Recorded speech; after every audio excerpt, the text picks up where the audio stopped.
আমরা কিছুদিন আগে জানতে পারি যে সুনামগঞ্জের জগন্নাথপুর উপজেলাতে ভোটার বানানোর ক্ষেত্রে নিয়মকানুন মানা হচ্ছে না বা অনিয়ম করা হচ্ছে বা জাল ভোট বলতে পারেন, জাল ভোটার বানানো হচ্ছে, এরকম ধরনের তথ্য পাই। তো এইটা আপনারাও বিভিন্ন সময় পত্রপত্রিকায় লিখে থাকেন, আমরাও পত্রপত্রিকায় দেখি যে বিভিন্ন জায়গায় এরকম হচ্ছে। আপনারা আমাদের কাছে অনেক সময় জানতে চান যে আমরা কি ব্যবস্থা নিব বা ব্যবস্থা নিব কিনা বা ব্যবস্থা নিতে আমরা আগ্রহী কিনা বা কি ব্যবস্থা নেব ইত্যাদি ইত্যাদি। তো আমরা চিন্তা করি যে আসলে যদি বিষয়টি জানাজানি হয়ে যায় তখন যে বা যারা এইগুলোর সাথে জড়িত থাকে তাদেরকে কিন্তু আর পাওয়া যায় না, তারা হারিয়ে যায়। এবং এরকম কয়েকটি ঘটনা ঘটেছে। এরকমটা আমি এসে জানবার পরে আমি একটু ভিন্ন চিন্তা ভাবনা করি এবং স্বভাবতই কর্তৃপক্ষের পারমিশন গ্রহণ করে তারপরে আমরা 2 জন অফিসারকে এখান থেকে পাঠিয়ে দেই। কিন্তু আমরা আঞ্চলিক নির্বাচন কর্মকর্তা বা জেলা নির্বাচন কর্মকর্তা তাদেরকে এটা আমরা জানাইনি, না জানিয়ে পাঠিয়েছি, যাতে করে এই তদন্তটা সঠিকভাবে করা যায় এবং যারা জড়িত বলে আমরা সন্দেহ করছি বা যাদের সম্পর্কে আমরা তথ্য পাচ্ছি তাদেরকে আমরা হাতে নাতে ধরতে পারি, এরকম একটা চিন্তা করে আমরা পাঠিয়ে দিই। আমাদের এই সদস্যরা আপনার খুব কষ্ট করে বেবি ট্যাক্সি নিয়ে দীর্ঘ পথ পাড়ি দিয়ে ওই জগন্নাথপুরে পৌঁছায় এবং ওরা যারা কাজ করছিল, আমাদের থানা নির্বাচন কর্মকর্তা এবং ডাটা এন্ট্রি অপারেটর, ওদেরকে সাথে নিয়ে কাজগুলো করে এবং ওরা সাক্ষাৎ প্রমাণ পান। এই প্রমাণ পাওয়ার পরে যখন প্রমাণ পান তখন তাদেরকে জিজ্ঞেস করেন যে এইটা কিভাবে হলো। তখন আসলে তারা স্বীকার করে যে হ্যাঁ, তারা এটা করেছেন। এখানে অনেক ঘটনা ঘটে এবং তারপরে ওরা আমাদেরকে জানায় যে এইভাবে তারা জেনেছে। এরপরে আমরা বলি যে যেহেতু তারা এই অপরাধের সাথে জড়িত থাকার প্রত্যক্ষ প্রমাণ পাওয়া গেছে, সুতরাং তাদেরকে তো আইনের আওতায় আনতেই হবে। তো আমরা সে সময় কমিশনের সাথে কথা বলি বা সেক্রেটারি স্যারের সাথেও কথা বলে আমরা কমিশনের পারমিশন গ্রহণ করে এদের বিরুদ্ধে আমরা প্রথমত কমিশনের পারমিশন নিয়ে, আমাদের যে থানা নির্বাচন কর্মকর্তা তার ক্ষেত্রে কমিশনের পারমিশন লাগে, ও তার পারমিশন গ্রহণ করি মামলা করার ক্ষেত্রে। এবং ডাটা এন্ট্রি অপারেটর যেহেতু আমাদের প্রজেক্টের এবং তার ক্ষেত্রে আমাদের কমিশনের পারমিশনের বাধ্যবাধকতা নেই, কিন্তু আমরা পিডি মহোদয়ের মতামত গ্রহণ করি এবং আমরা তাদের বিরুদ্ধে মামলা করি, যেটা গতকাল এই মামলাটি দায়ের করা হয়েছে। সম্ভবত এই মামলার তথ্য আপনারা এর মধ্যেই পেয়েছেন। মূলত আমাদের বলার উদ্দেশ্য ছিল আপনাদেরকে যে আপনারা অনেক দিন থেকে আমাদেরকে বলে আসছিলেন যে এরকম ধরনের অন্যায় হচ্ছে বা রোহিঙ্গাদের ভোটার করা হচ্ছে বা বিদেশিদেরকে তাদের অবর্তমানে ভোটার করা হচ্ছে এবং একের থাম্ব ইমপ্রেশন আরেকজনেরটা দিয়ে ভোটার বানানো হচ্ছে। আপনারা কি ব্যবস্থা নিতে চাচ্ছেন বা নিতে পারবেন? তো তারই আলোকে আমরা এই কাজটা করেছি এবং এই ক্ষেত্রে আমরা মনে করছি যে আমরা সঠিকভাবে ওদেরকে ধরতে পেরেছি। এটুকুই আপনাদের জানাবার ইচ্ছা ছিল। মামলার আসামি 2 জন। একজন হচ্ছে থানা নির্বাচন অফিসার ইটসেলফ, যার নাম মুজিবুর রহমান, এটা হচ্ছে জগন্নাথপুর সুনামগঞ্জ। আর একজন হচ্ছেন জুবাইর রহমান, উনি ডাটা এন্ট্রি অপারেটর। এর সাথে আপনার হচ্ছে আমরা ওইখানে যারা এই কাজের সাথে জড়িত তাদেরকে আমরা খুঁজেছি, কিন্তু কেউ তো বলতে চায় না। আমরা অজ্ঞাতনামা কয়জন দিয়েছি? 9 জন অজ্ঞাতনামা। হ্যাঁ, অজ্ঞাতনামাদেরকে একটু দেওয়া হয়েছে যাতে করে ওদেরকে পুলিশ একটু ধরতে পারে। আমরা আরেকটা খবর এরকম পেয়েছি, হয়তো আপনাদেরও জানা থাকতে পারে, যে জগন্নাথপুরে এই কাজটা অনেক দিন থেকে হয়ে আসছে এবং ওখানে একটা চক্রই নাকি আছে, তারা এই কাজটা করে।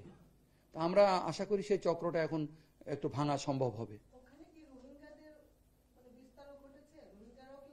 না, এটা রোহিঙ্গাদের বিষয় না, এটা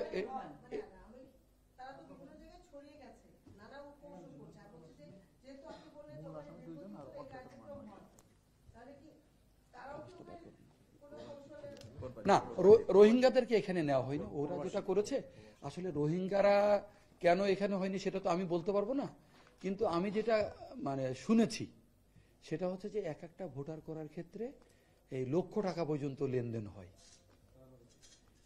তো এই টাকা তো সবাই দিতে পারে না। তো যারা বিদেশে থাকে তারা হয়তো পারে, এবং সেজন্যই হয়তো এই ঘটনাগুলো ঘটে। আমরা আমরা না আমরা আর কোনো তথ্য স্পেসিফিক এখনো পাইনি, কিন্তু আমরা হচ্ছে আমাদের ইন্টারনাল সিস্টেমে একটা মনিটরিং করার সুযোগ রয়েছে, যেটা হয়তো আগে করা হতো কিনা জানি না, বাট এখন আমরা শুরু করেছি। এবং আপনারা হয়তোবা আরেকটু অপেক্ষা করলে 2-1 দিনের মধ্যে আরো নতুন কিছু তথ্য জানতে পারবেন। আমরা একটু আমাদের মতো করে কাজ করছি, কারণ আমরা আপনাদেরকে জানাবো, কিন্তু আগে জানালে তো আমার কাজটা হয়তো এটা যেভাবে আমি সফল হয়েছে হয়তো ওইভাবে হতে পারবো না। সেজন্য আমরা আমাদের মতো করে ইন্টারনালি কাজ করছি, এবং এটা শুধু রোহিঙ্গার ব্যাপার না, আমাদের কাছে আরো অনেক ছোট ছোট তথ্য তো আছেই, আপনারাও দিয়ে থাকেন। তো সেইগুলো আমরা নিচ্ছি। যেমন একজন সাংবাদিক আমাকে 3টা কাগজ দিয়েছেন, আমি কিন্তু ওই কাগজটার উপরে এখনো কাজ করতে পারিনি, কিন্তু আমি কিন্তু কাজটা করব। যেহেতু আমার কাছে একজন দায়িত্বশীল লোক দিয়েছেন, তাহলে আমার দেখতে হবে, কিন্তু হয়তো আমি তাৎক্ষণিক ভাবে পাচ্ছি না, কিন্তু আমরা করব এটা।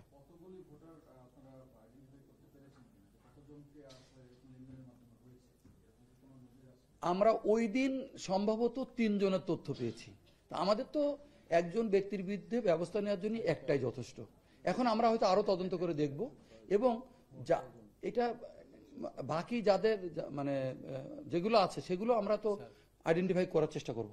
তোদের কিছু বলবো? আমরা না আইটির মাধ্যমে পাইছিলাম প্রথম 3 জন, পরে ওখানে গিয়ে 106 জন। ও আচ্ছা, হ্যাঁ, আমরা ওই যে প্রথম যে 3 জন পেয়েছিলাম, তারপরে আসলে টিমের সাথে আজকে আর কথা বলতে পারিনি, সেটা একটু পরে বলি আপনাদেরকে। আমি সকালে একটু অফিস আসতে দেরি করেছি, আপনাদের কাছ থেকে আমি সরি বলা উচিত, একটু সময় নিয়েছি। আমাদের টিমের মেম্বার ছিলেন, উনি বলছেন যে 106 জনকে আইডেন্টিফাই করা গেছে, যাদেরকে অন্যায়ভাবে ভোটার বানানো হয়েছে। হ্যাঁ, 106 জনকে।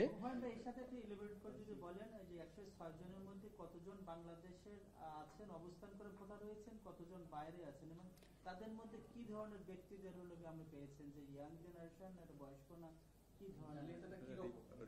আচ্ছা, একটু বুঝিয়ে বলি। সেটা হচ্ছে যে সংখ্যাটা বললাম, এই লোকগুলো বিদেশে থাকে, তো ওদের তো এখন তো ভোটার হতে হলে আপনার 10 আঙ্গুলের ছাপ এবং আপনার আইরিশ যেটা ছবি, এটা তো বাধ্যতামূলক। তো এই লোকগুলো তো বিদেশে আছে, তাহলে ওদের তো ছবি আমরা নিতে পাচ্ছি না, অ্যাজ ওয়েল অ্যাজ হাতের ইমপ্রেশন, যেটা আঙ্গুলের ইমপ্রেশন, ওটা তো নিতে পাচ্ছি না। অন্য লোকদেরকে দিয়ে এটা করানো হয়, হয় অল্প বয়স্ক লোকদেরকে দিয়ে, অথবা অন্য একজনকে দিয়ে করানো হয়, এবং ওই কাগজের ছবি দেওয়া হয়, দিয়ে ওরা ভোটারটা করে ফেলে আর কি। তাহলে তো এটা একটা জালিয়াতি, তাই না? এই জালিয়াতি করে এরা সবাই বাংলাদেশি, বিদেশে থাকে। এখন কেন এরা এই পথ বেছে নিল এটা আমি নিজেও বুঝতে পারছি না, এটা কোনো প্রয়োজন ছিল না।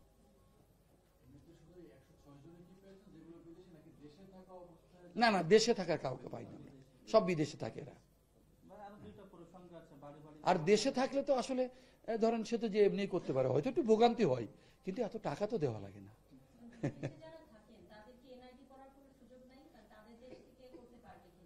না না, বিষয়টা হচ্ছে যে আপনারা নিশ্চয়ই জানেন যে আমরা বিদেশে যখন যাই বা কোনো এয়ারপোর্টে যাই বা কোথাও যাই, আমরা কিন্তু লাইন দিয়ে 2 ঘন্টা 3 ঘন্টা দাঁড়িয়ে থাকি, কিন্তু আমাদের অফিসে আপনি দেখবেন কেউ লাইনে নাই। এই 7 তলায় এখন যান, সবাই কিন্তু মানে যার যার মতো আছে, এবং সবাই এক্ষুনি সেবাটা পেতে চান। ওই জায়গাটায় বিপত্তিটা বেশি হয়। একটা হচ্ছে যে আমাদেরও সমস্যা আছে, আমরাও ঠিকমতো এটা করতে পারি না, আবার যারা আমাদের কাছে আসেন তাদেরও অস্থিরতা কাজ করে। এই দুইটা জায়গায় সমস্যা হওয়ার কারণে ওরা মনে করছে কিছু টাকা দিলেই যদি হয়ে যায় তাহলে হয়ে গেল, কিন্তু এটা যে ওনার ক্ষতি হচ্ছে, এবং আলটিমেটলি কিন্তু এই কার্ডটা উনি ইউজ করতে পারবেন না, কারণ উনি যখনই বাইরে এই কার্ডটা ব্যবহার করবেন, উনি যখন ওই অন্য জায়গায় এই যে থাম্ব ইমপ্রেশন দিবেন, এটা কিন্তু মানে ম্যাচ করবে না। ম্যাচ না করলে উনি তো বিপদগ্রস্ত হবেন, কিন্তু কেন করছে এটা কি করে বলবো বলে।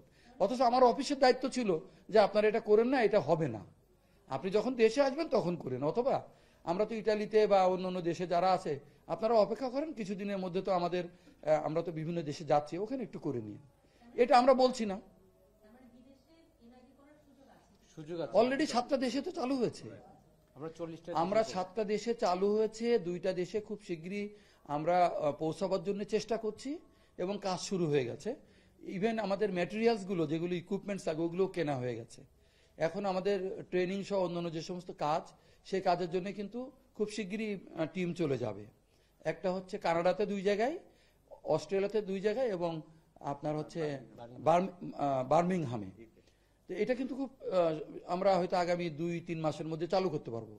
তো ওই লোকগুলোকে যদি আমরা ওই কয়টা দিন একটু ধৈর্য ধরতে বলতে পারতাম তাহলে তো ভালো হতো, কিন্তু আমাদের লোকজন বলেনি। আচ্ছা, গতকাল আপনারা যে কেসটা পেলেন, আপনারা পদক্ষেপ নিয়েছেন, ভবিষ্যতের জন্য আপনার কর্মকর্তাদের উদ্দেশ্যে একজন মহাপরিচালক হিসেবে আপনার আসলে হুঁশিয়ারি বার্তাটা কি, আপনাদের ব্যবস্থাপনাটা কি হবে? আসলে আমি কেস আপনারা এরকম পেয়েছেন, সেটাও বলেন আমাদের। না, আমি স্পেসিফিক এটা এখন বলতে পারছি না। আমরা তো বিভিন্নভাবে শুনি, আমরা সেটা রেকর্ড করি, আমরা চেক করি, যেটা আমরা পারি প্রমাণ পাই সেটা আমরা ব্যবস্থা নেওয়ার চেষ্টা করি। আসলে সবসময় তো আমাদের অফিস একই রকম চলে না, এখন তো এনভায়রনমেন্ট চেঞ্জ হয়েছে। আপনারা জানেন যে আমাদের কমিশনের যে কাজকাম সেগুলো খুবই স্বচ্ছ এবং ওনারা এই নিয়ম নীতি মানার ব্যাপারে খুবই তৎপর এবং আমাদেরকে সহযোগিতা করছেন। সবসময় তো আমরা এরকম পরিবেশ পাই না কাজ করতে। যে আমারও তো চাকরি অনেক বছর হয়েছে, আমি 30 বছরে পা দিয়েছি। তারপরে আমাদের সেক্রেটারি স্যার উনি খুবই আন্তরিক।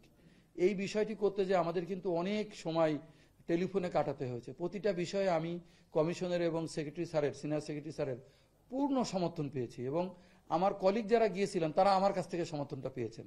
কিন্তু আমরা তো সবসময় এরকম আচরণ করতে পারি না।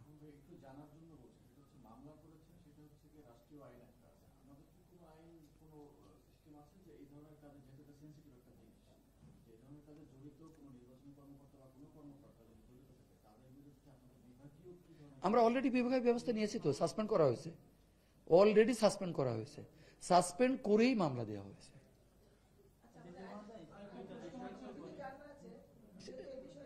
বলেন না, আপনি যেটা বলছিলেন। হ্যাঁ, আমরা আমাদের কলিগদেরকে বলবো যে আমাদের চাকরিটা আমাদের কাছে খুব গুরুত্বপূর্ণ। আমি আমার কলিগদের বলছি, এবং আমরা চাকরিটা যখন থাকে তখন হয়তো চাকরির গুরুত্বটা বুঝি না, কিন্তু যখন চাকরিটা চলে যায়, আজকে যে 2জন লোকের চাকরি চলে গেছে, তারা এবং তাদের পরিবার এবং তাদের আত্মীয় স্বজন বুঝতে পারছে কি পরিমাণ ক্ষতি তাদের হয়ে গেছে। এটা যদি আমার ক্ষেত্রে হতো, আমার আত্মীয় স্বজন, আমার ছেলে মেয়ে, আমার জন্য কিন্তু একই পরিণতি হতো।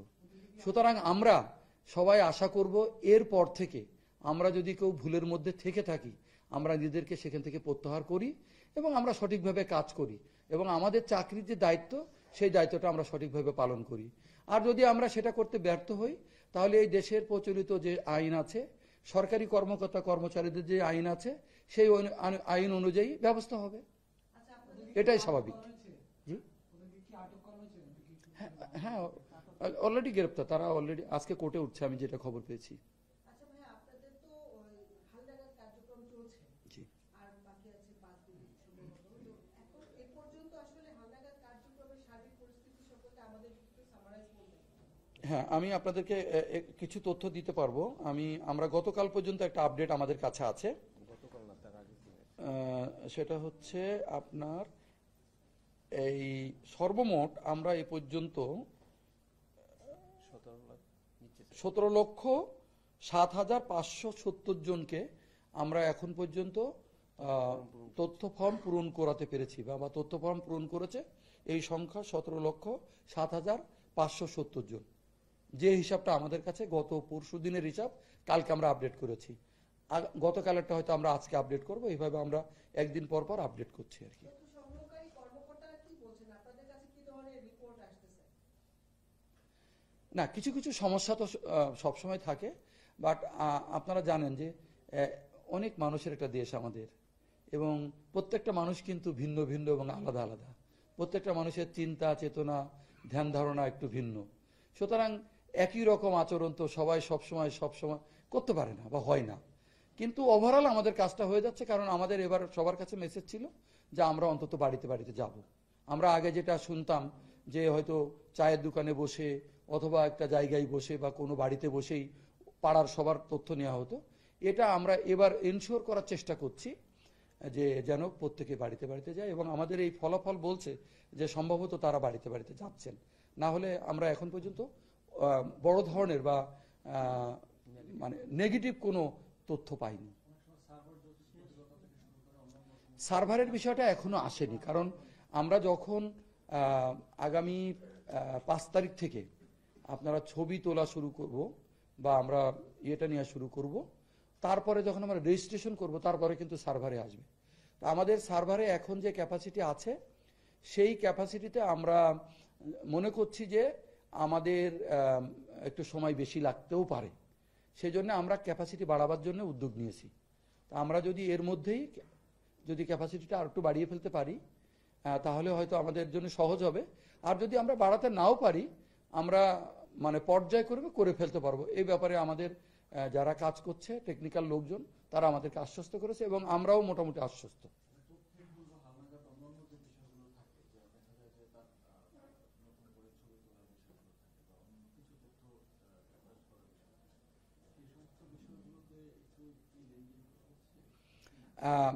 আমি আপনাদেরকে একটা তথ্য দিই, তাহলে আপনাদের জন্য সুবিধা হবে। আমাকে জানানো হয়েছে, আমি এখনো সংখ্যাটা বলতে পারবো না।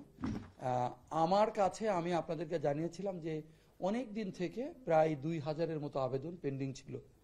তো আমি হ্যাপি যে আমি প্রায় শেষ করে ফেলেছি, মনে হয় আজকাল করলে আমার এখানে যে জমাটা ছিল শেষ হয়ে যাবে।